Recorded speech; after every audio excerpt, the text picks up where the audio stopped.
Tonight for dinner, I made my family beef braised short ribs with a rich red wine sauce. I took about 5 pounds of beef short ribs. I got them from the local grocery store. They are a little bit pricier, so I wanted to make sure I did these correctly, and I did not want to mess these up at all. I gave my short ribs a light season. I used the Kinder's prime steak seasoning. It's made with black garlic and truffle, and it was perfect on these short ribs. As you can see, I coated each side lightly. You don't want to put too much seasoning because then it's going to burn really bad in the pan. I added a little avocado oil to my Dutch oven. You're going to sear these beef ribs on each side. On all 4 sides, make sure you have a nice sear. I had about 5 pounds of short ribs, so I had to cook these in 2 separate batches. I did not want to overcrowd my pan. I wanted to make sure that my short ribs cooked evenly. I did not want to mess these things up. At this point, I'm doing my first batch. I seared each short rib on each side. I removed them and then I added my second batch.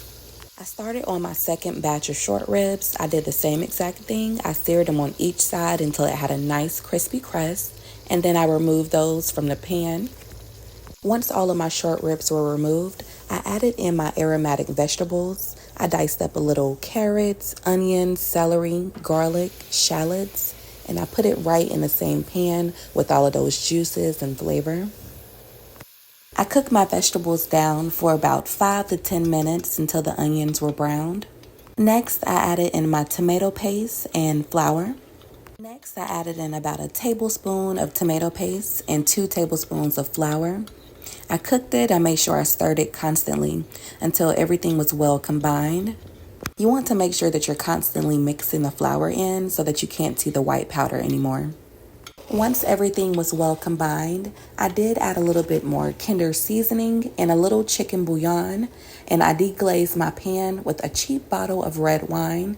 You can use whatever wine you prefer, but this bottle worked just fine and it got the job done. I also added in 2 cups of beef broth and 2 cups of water. At this point, you can also go ahead and taste your broth just to make sure you don't need to add a little bit more seasoning, or if you feel like you maybe need a little bit more water added, you can do that as well. Once I stirred in my beef broth, wine, and water, I let it sit for about 5 minutes till it came to a nice boil, and then I added in my short ribs. You want to make sure that your short ribs are covered completely in those juices. You don't want any of them sticking out. You want these to be nice and tender and juicy, so make sure it's completely covered.